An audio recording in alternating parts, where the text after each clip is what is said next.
Assalamualaikum warahmatullahi wabarakatuh. Perkenalkan, nama saya Sri Rahayu Wilujeng. Saya adalah mahasiswa PPG Daljab 2 dari jurusan Bisnis dan Pemasaran di Universitas Negeri Surabaya.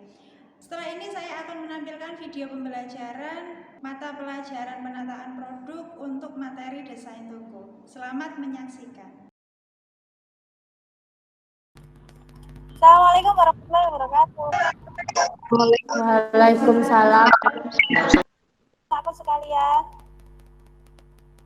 kita hari ini ketemu lagi ya untuk belajar tentang penataan produk. Sebelum masuk ke materi, saya ingin tahu dulu yang nggak hadir hari ini siapa? Masuk semua? Coba saya cek dulu orangnya. Oke, Maulidia ada, Irfan ada, Nita ada, oke, Putri, Raul, iya sampai ke Yuni. Oke, ada semua, sudah hadir semua. Terima kasih atas joinnya. Kemudian sebelum kita masuk ke materi, akan lebih baik kalau kita awali kegiatan kita hari ini dengan berdoa.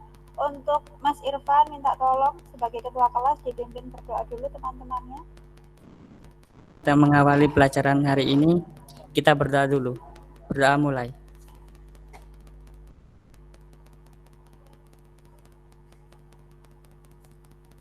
Berdoa selesai.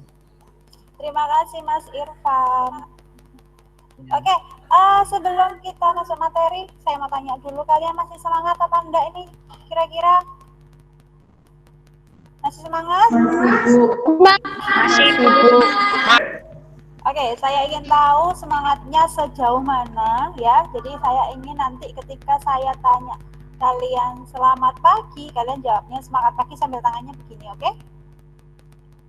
Bisa ya? Oke. Selamat pagi. Bagi. Baik, kalau sudah kelihatan biar tadi ya. Walaupun kalian belajar dari rumah, kalian tetap harus melakukan yang namanya tiga buka. Yang pertama adalah mencuci tangan dengan sabun dengan air mengalir, kemudian menggunakan masker dengan baik dan benar, dan yang terakhir menjaga jarak ya. Karena ingat corona masih ada di mana-mana, jadi kalian harus tetap waspada. Kalau tidak perlu, diusahakan untuk tidak keluar dari rumah gitu ya.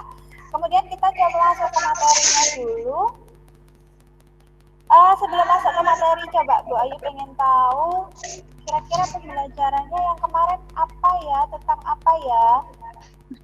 Ada yang masih ingat? Lupa. Materi sebelumnya itu adalah kita mempelajari tentang apa itu penataan produk dan prinsip-prinsip penataan produk. Ya, sekarang kita masuk ke materi tentang desain toko. Nah, sekarang saya mau kalian memperhatikan dulu video ini sambil kalian nanti mencerna, mengamati ya. Kira-kira dari video ini kalian dapat apa? Gitu. Saya klik dulu videonya, silakan dinikmati.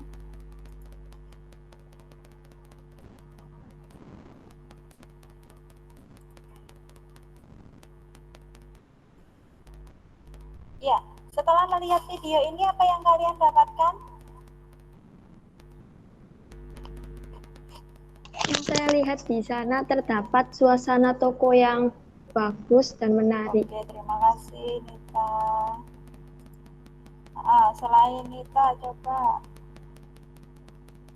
apa yang kalian dapatkan setelah kalian melihat video tadi? Desain dari toko tersebut terlihat menarik. Itu yang saya dapatkan dari video tadi.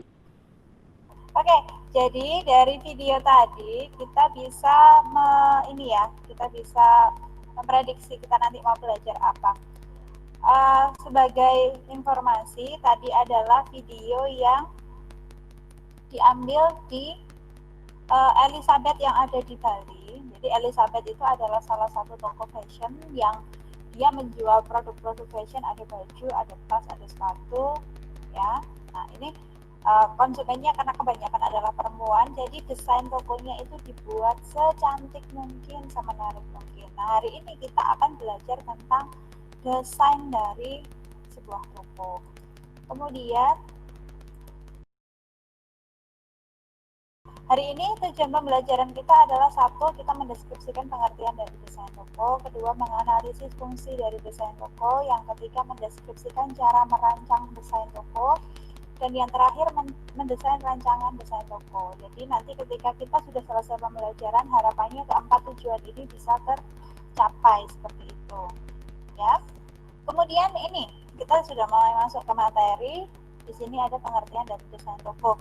Desain sendiri artinya adalah proses perencanaan bentuk dengan tujuan agar benda yang dirancang mempunyai fungsi, ya, berguna serta mempunyai nilai keindahan. Ini. Kemudian sedangkan desain toko sendiri, dia ada artinya adalah elemen yang bertanggung jawab untuk menciptakan store image toko yang berbeda dan tidak terlupakan. Tadi kalau kalian memperhatikan, kalau yang Elizabeth tadi, dia kesannya adalah cantik, kemudian menarik, kemudian mewah gitu ya, karena dia memang didesainnya seperti itu. Nah, dia salah satu bentuk butik ya. Tuh, sekarang saya tanya dulu, dari penjelasan saya tadi sudah paham? Dari penjelasan saya ini sudah paham? Sekarang saya tanya, apa yang Sudah. toko? Elemen yang bertanggung jawab untuk menciptakan store image yang berbeda dan tidak terlupakan. Yang dimaksud dengan tadi namanya desain toko, ya. Oke, kalau sudah paham kita lanjutkan ya untuk penjelasan selanjutnya. Nah, ini fungsi dari desain toko. Yang pertama, menciptakan citra dari toko atau menciptakan image dari si toko tersebut. Kalau kalian pernah jalan-jalan ke Alfamart, nah, Alfamart itu desain tokonya seperti apa? Dia warna dominannya apa? Merah, ya. Jadi kalau kita mau ke Alfamart, kemudian di pinggir jalan kita melihat ada logo tulisannya A, ya. Kemudian di situ ada warna merahnya, kita bisa memastikan bahwasannya itu adalah Alfamart, ya. Kemudian desain toko yang kedua fungsinya adalah untuk memberikan fleksibilitas yang maksimal.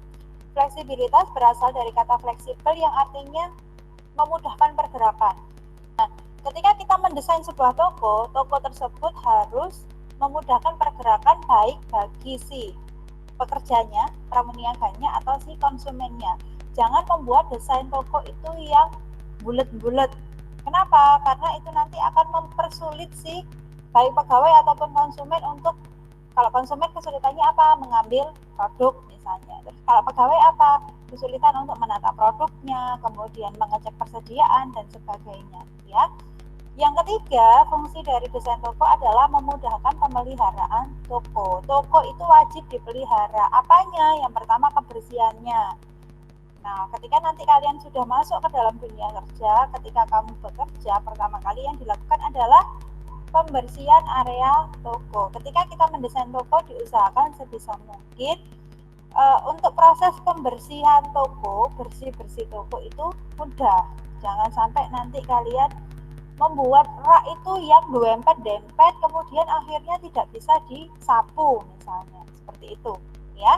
Kemudian menjaga keamanan dari toko. Ketika kita membuat sebuah toko, itu pasti akan ada pemikiran-pemikiran usil dari orang lain untuk ada itikat tidak baik dari mereka untuk ke toko kita. Nah, biar keamanan toko kita ini terjaga, bagaimana caranya? Ya kita desain bagaimana agar toko ini aman. Contohnya apa? Misal kita menggunakan CCTV di situ, kemudian kita menggunakan pintu double, ya. Jadi kalau kalian perhatikan di Indomart atau Alfamart itu mereka punya pintunya dua. Jadi pintu kaca itu yang biasa kita lewati pada saat kita masuk dengan kondisi tokonya sedang buka, sama pintu rolling door yang biasanya ditarik ke bawah menggunakan besi itu ketika mereka kondisinya tutup, seperti itu. Nah, yang terakhir, memberikan kenyamanan dalam berbelanja. Ini berkaitan dengan fleksibilitas tadi. Kalau dia desain tokonya itu membuat orang bisa fleksibel, maka orang akan nyaman dalam berbelanja seperti itu. Kira-kira sampai sini paham? Paham. Kalau tidak ada pertanyaan, ganti saya yang tanya. Nah, Paham. saya minta tolong kalian untuk mencari contoh fungsi desain toko yang berkaitan dengan keamanan toko. Seperti yang sudah saya jelaskan tadi. Contohnya kira-kira bentuknya gimana? Kayak contohnya kayak CCTV itu. Oke, contohnya seperti CCTV. Mungkin ada yang lain selain CCTV? Ayo, Sil. Kayak security, Bu. Oh iya, security, betul. Jadi salah satu desain agar si tokonya aman, kita menggunakan jasa security untuk menjaga keamanan dari toko kita, gitu ya. Kemudian kita kembali lagi ke sini. Nah, sekarang kita merancang desain tokonya. Kita masuk ke kegiatan merancang desain toko. Saya jelaskan dulu. Merancang desain toko itu ada 5 hal yang harus kita perhatikan, ya. Kalau kita mau membuat sebuah toko, desainnya, kita harus memperhatikan 5 hal. Yang pertama ada general interior atau keseluruhan dari interior desain di dalam tokonya itu maunya dibuat seperti apa. Yang kedua ada eksteriornya, bagian luar tokonya mau dibuat bagaimana.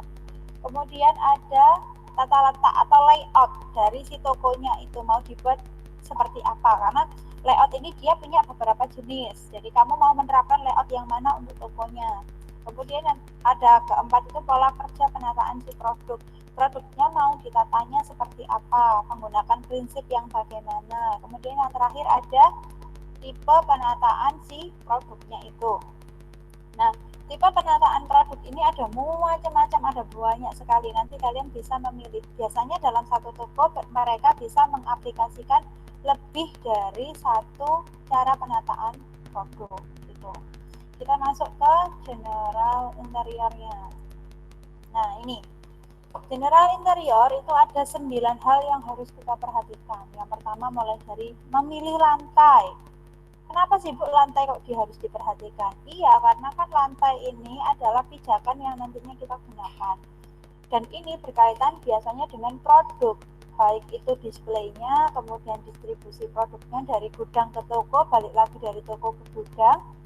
Kalau dia produknya fashion, rata-rata mereka memilih lantai yang kalau dia modelnya department store ya dia menggunakan keramik biasa, tapi kalau dia modelnya butik maka dia akan menggunakan biasanya entah itu pakai lantai kayu untuk mempercantik dari interiornya. Kemudian pewarnaan dan pencahayaan, tadi seperti yang sudah saya bilang, ada warna dominan ya, itu yang kita gunakan sebagai signature atau ciri khas dari si tokonya. Kemudian pencahayaan ini terkait dengan lighting ya, lampunya mau redup atau mau terang ya, atau mau remang-remang, itu nanti disesuaikan dengan toko, konsep tokonya dan juga produk yang dijual. Kalau kamu biasanya menggunakan distro itu dia biasanya lebih cenderung ke lampu yang agak remang-remang dan cenderung gelap. Tuh. Kemudian ada perabotan toko. Perabotan toko ini adalah fixture atau alat bantu yang digunakan untuk mendisplay produk. Jadi kita harus memperhatikan kalau produknya jenisnya A, maka alat bantunya juga diperhatikan. Misalnya kita mau mendisplay produknya susu itu harus didisplay di apa? Kalau susu biasanya didisplay menggunakan apa, anak-anak?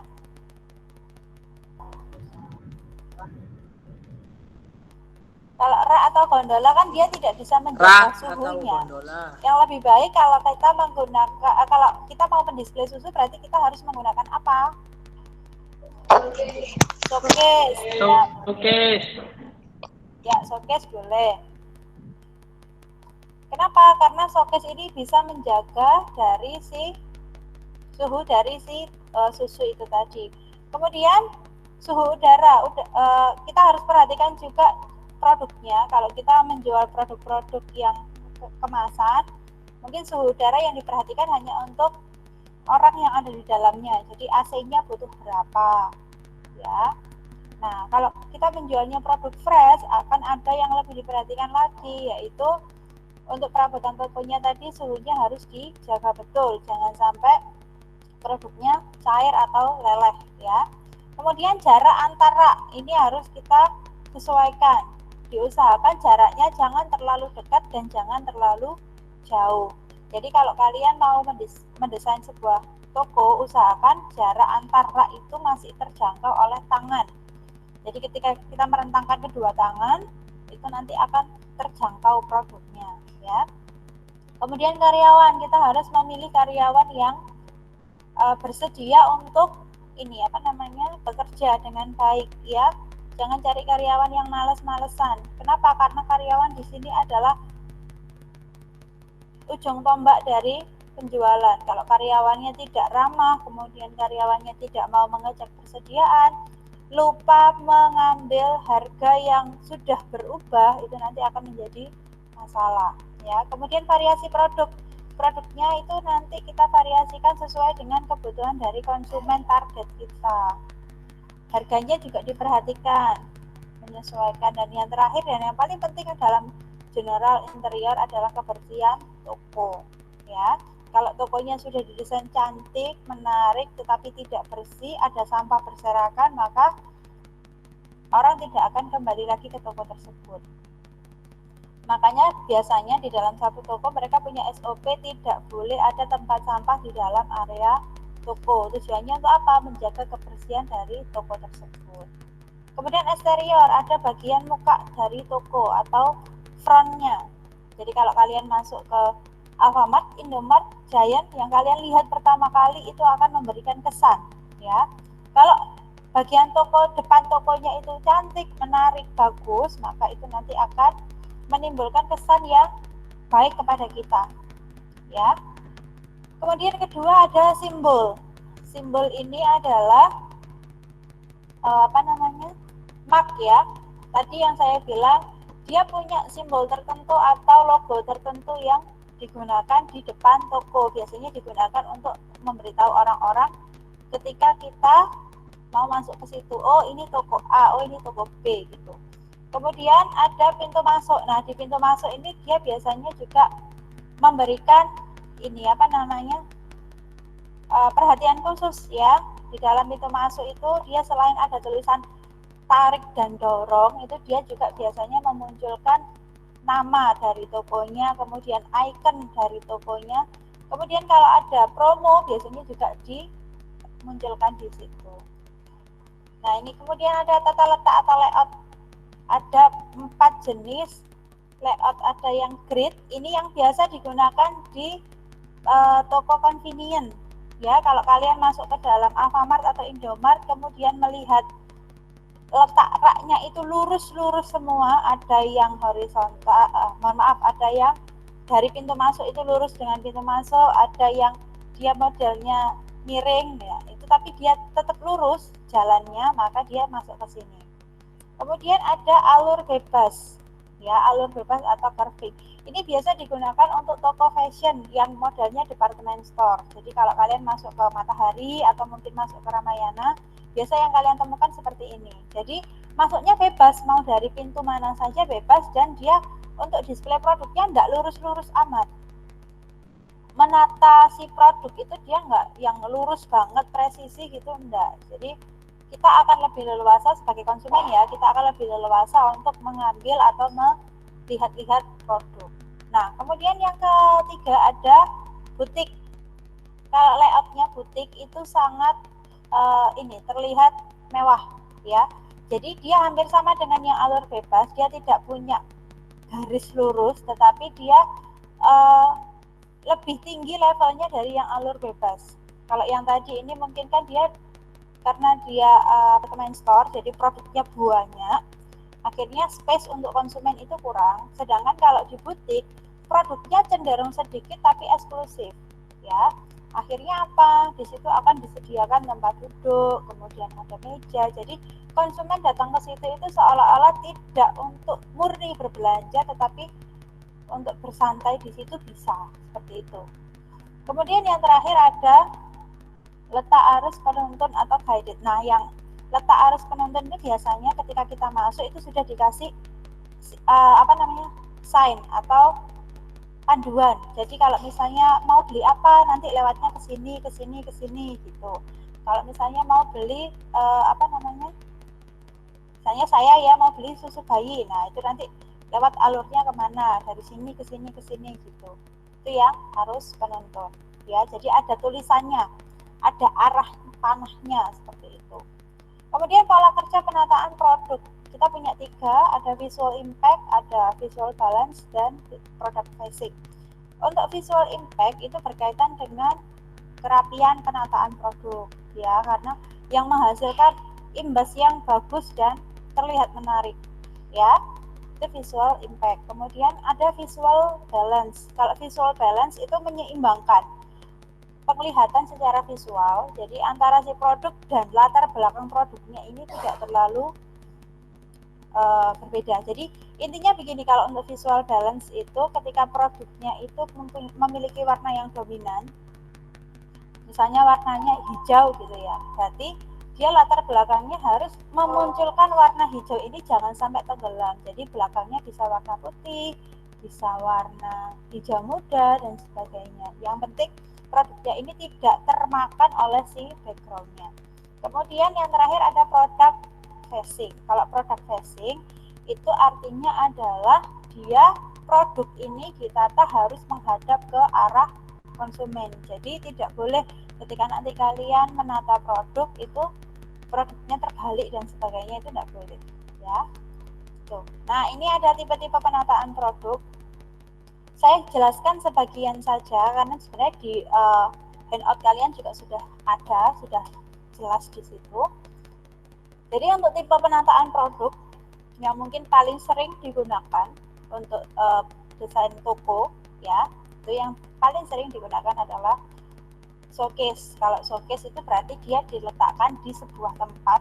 Kalian bisa menyebutnya lemari, bisa menyebutnya etalase, bisa menyebutnya showcase. Produknya ditata di dalam situ. Ini biasanya digunakan untuk produk-produk yang harganya agak mahal karena berkaitan dengan unsur keamanan. Kemudian ada theme. Kalau theme ini berkaitan dengan tema. Jadi misalnya kita di bulan depan Desember berkaitan dengan Natal dan Tahun Baru, maka toko-toko itu akan berlomba-lomba untuk membuat tema Natal. Nah, display produknya itu akan dimasuki unsur-unsur Natal. Ada mungkin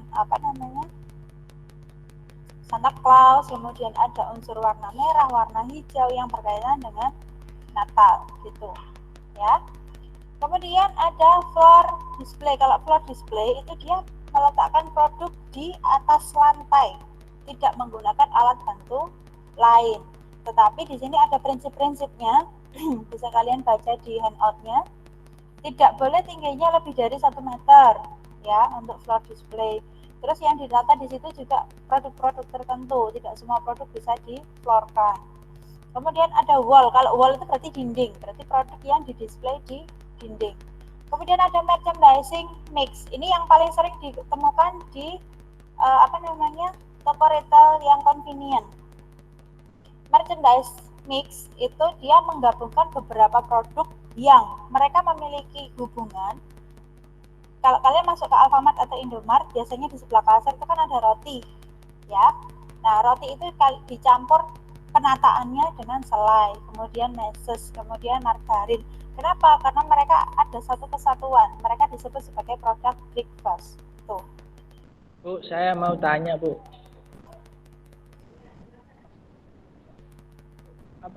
Apakah beda freezer dengan showcase ini itu? Ini berkaitan dengan ini ya,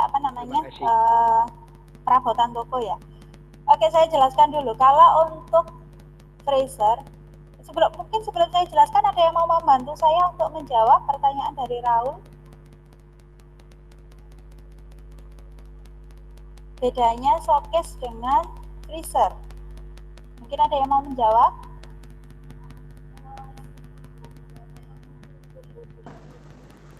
Kalau freezer itu Bu dibuat kayak singkul Bu, kayak buat beku-beku itu Bu. Oh iya. Tapi kalau showcase itu buat pendingin. Jawabannya. Ya, jadi benar jawabannya kita adalah freezer itu digunakan untuk produk yang dia sifatnya beku, ya, beku. Jadi seperti es krim, kemudian apa namanya, bakso, sosis, itu dia dimasukkan ke dalam freezer. Tujuannya untuk apa? Agar tetap beku, tidak sampai leleh atau mencair. Sedangkan showcase, dia tujuannya hanya untuk mendinginkan saja, memberikan kesejukan saja. Ya. Nah, yang masuk ke dalam showcase biasanya apa? Ada buah, ada sayur, ada minuman kemasan, kemudian susu dan peranaannya susu seperti yogurt, keju, itu dia biasa masuk ke showcase gitu. Demikian Rahul, ada mungkin bisa dipahami ya untuk Rahul? Oke, Paham, Bu. sama-sama. Terima Nah, kasih. ini materinya sudah selesai saya jelaskan. Sekarang kita masuk ke aktivitas kita hari ini. Nah, silakan membuat kelompok, satu kelompok 3 orang. Kalian diskusikan analisis desain toko dari sebuah toko berdasarkan 5 hal ini: interiornya, eksteriornya, layout, kemudian pola kerja penataan, dan tipe penataan produk. Ini nanti kalian bisa masuk ke Google Classroom-nya. Jadi setelah ini nanti saya cut dulu meetingnya. Kalian silakan aktivitas di Google Classroom, nanti saya pandu. Ya, kita masuk ke sana bersama-sama. Nah, nanti untuk pembagian kelompoknya silakan membagi sendiri. Ya, tidak perlu saya bagikan. Yang penting satu kelompok 3 orang. Kemudian pembagian tokonya diusahakan antara satu kelompok dengan kelompok lain juga berbeda. Jadi nanti kita biar punya banyak hasanah keilmuan yang baru seperti itu. Untuk aktivitas ini ada pertanyaan? Ya, untuk aktivitas diskusi kita apakah ada pertanyaan? Tidak. Oke. Tidak ada. Kalau tidak ada, kita akhiri dulu meetingnya. Kita kembali lagi kurang lebih nanti waktu untuk diskusinya 30 menit ya anak-anak.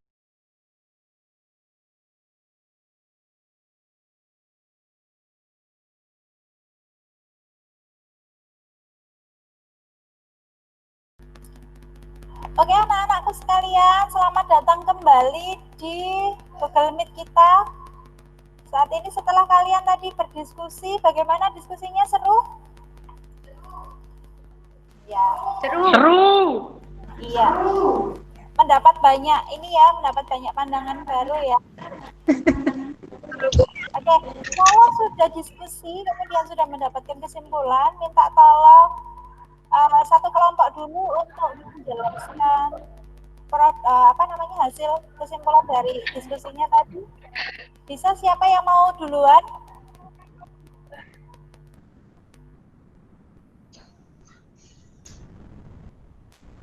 Sabrina kelihatannya yang sudah siap ya. Silakan Sabrina dulu. Untuk interior dari Gramedia itu di raknya itu terdapat banyak yang membedakan, Bu, seperti kayak itu ATK sama TS gitu, Bu. Terus kalau warna tokonya sih itu, Bu, kayak campuran random gitu loh, Bu. Kalau eksteriornya itu di luarnya itu ada banyak balon, tapi balonnya IMU. Terus itu menandakan kalau di situ itu ada IMU-nya. Dari tata letak layout itu bebas, Bu, atau carving karena produknya itu banyak promo atau diskonnya. Untuk pola kerja penataan produk itu dari visual impact itu produk terpilih itu yang belakangnya backgroundnya itu menggunakan lampu dan tata letaknya itu lurus atau grid. Untuk yang visual balance itu stand copyingnya itu terdapat itu kayak stand sketch marker itu terdapat refill-nya juga, Bu. Makanya itu yang dijual dalam rak khusus. Oh ya. Untuk tipe penataan produk itu terdapat di situ tuh selain di non book, tapi di booknya itu memfasilitasi membaca, prompt membaca tuh atau reading room. Terus juga ada menggunakan yang pas kemarin ulang tahun Gramedia itu menggunakan theme display yaitu Ultra Gramedia dan menggunakan Island Pen Display gitu Bu.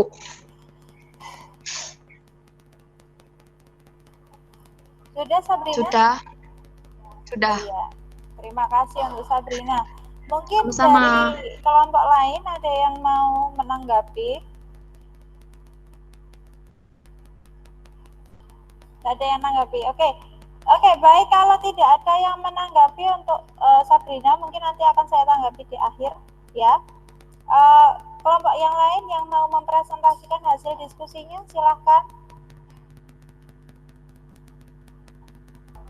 Saya perwakilan dari kelompok kita dan kami mendapat kesimpulan setelah menganalisis Indomaret. Kesimpulan yang kami dapat, Indomaret memiliki konsep interior bangunan yang menggunakan skema warna-warna hangat, warna-warna natural dengan material alam, material lokal. Pencahayaan bangunan sendiri dalam Indomaret menggunakan downlight, sedangkan pada layout Indomaret menggunakan rak pajang gondola. Lalu pola kerja dalam Indomaret, dalam pelaksanaan pola kerja di Indomaret terdapat 3 faktor. Pertama, visual impact, kedua, visual balance, dan ketiga, posisi atau facing. Sekian dan terima kasih. Oke. Terima kasih atas pemaparannya untuk kalian dua kelompok yang sudah mempresentasikan hasilnya. Tepuk tangan untuk semuanya. Begini ya. Baik, untuk hasilnya, untuk yang Sabrina tadi mungkin ada hal-hal yang harus ditambahkan sebelum kalian upload di LKPD. Ini tadi kan baru diskusinya ya, nanti kalian tuangkan ke dalam LKPD-nya. Di situ mungkin terkait dengan yang nomor 5, poin nomor 5, tipe penataan produknya mungkin bisa dimasukkan di situ. Sama juga dengan yang dari kelompoknya Raul tadi, untuk tipe penataan produknya kan belum muncul ya, belum dianalisis.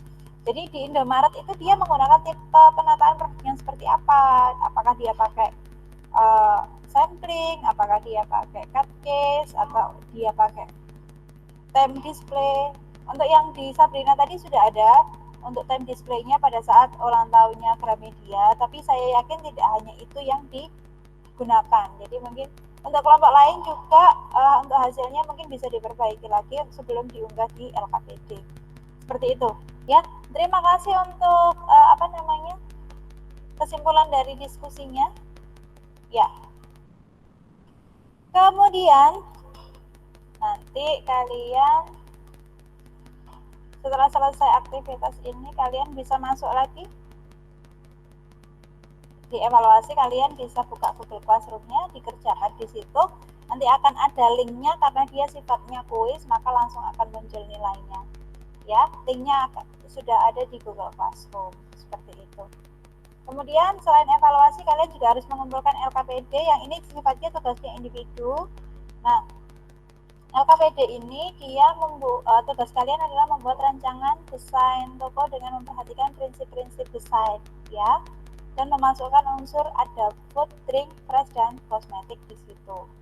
Kemudian dikerjakan, yang LKPD-nya sudah saya upload di Google Classroom. Kemudian batas pengumpulan LKPD-nya adalah pukul 17 hari ini. Nah, di sini sudah ada semuanya ya. Kalian bisa cek di sini untuk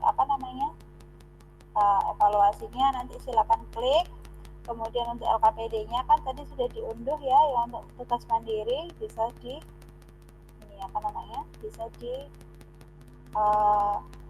kerjakan, kemudian diunggah. Oke, untuk materi kita hari ini sudah selesai ya. Kemudian kira-kira kesimpulan apa yang bisa kita dapatkan setelah kita mempelajari materi kita hari ini? Ada yang ingin memberikan bantuan ke saya untuk menyimpulkan? Silakan yang mau memberikan kesimpulan. Kesimpulan desain toko, elemen yang bertanggung jawab untuk menciptakan store image yang berbeda dan tidak terlupakan. Oke, itu pengertian dari desain toko. Oke, kemudian ada yang kedua tentang fungsi dari desain toko. Mungkin ada yang bisa menyimpulkan tadi? Silakan. Menciptakan citra toko. Yang kedua, memberikan fleksibel yang maksimal. Yang ketiga, memudahkan pemeliharaan toko.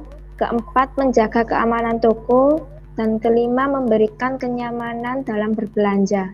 Oke. Mungkin harus ada yang saya benarkan sedikit ya, tadi yang kedua, poin 2 adalah memudahkan fleksibilitas, ya, bukan fleksibel. Oke, terima kasih Nita. Kemudian Iya, yang terkait merancang Iya, Bu. desain toko, silakan. Yang mau menyimpulkan? Interior, eksterior toko, layout, pola kerja penataan produk,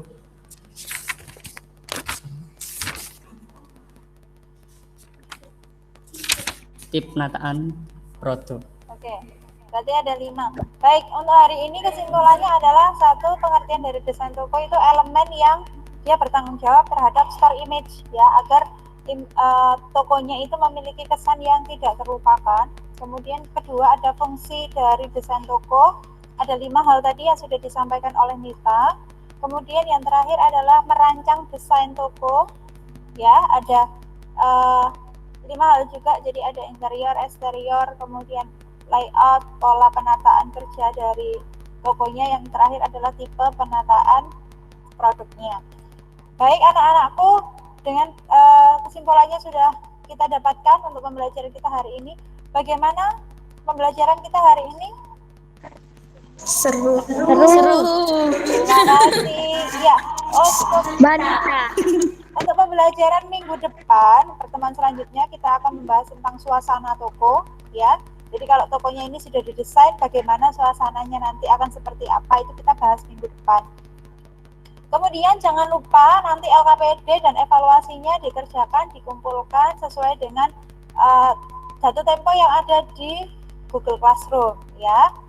Harapan saya semoga kita bisa segera bertemu di pembelajaran secara luring, bertemu di sekolah, ya. Terima kasih untuk joinnya. Kemudian tetap semangat, ya. Jangan lupa tetap terapkan 3M, menjaga jarak, menggunakan masker, dan mencuci tangan menggunakan sabun. Apabila sudah tidak ada yang ditanyakan lagi, maka pembelajaran kita bisa saya akhiri hari ini. Untuk Irfan, bisa dipimpin berdoa teman-temannya untuk mengakhiri pembelajaran. Sebelum kita mengakhiri pelajaran ini, kita berdoa dulu. Berdoa mulai.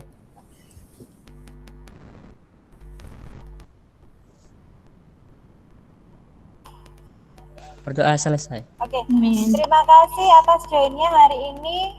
Semoga kalian mendapatkan manfaat pada pembelajaran kita hari ini. Tetap semangat, ya, jaga kesehatannya. Wassalamualaikum warahmatullahi wabarakatuh.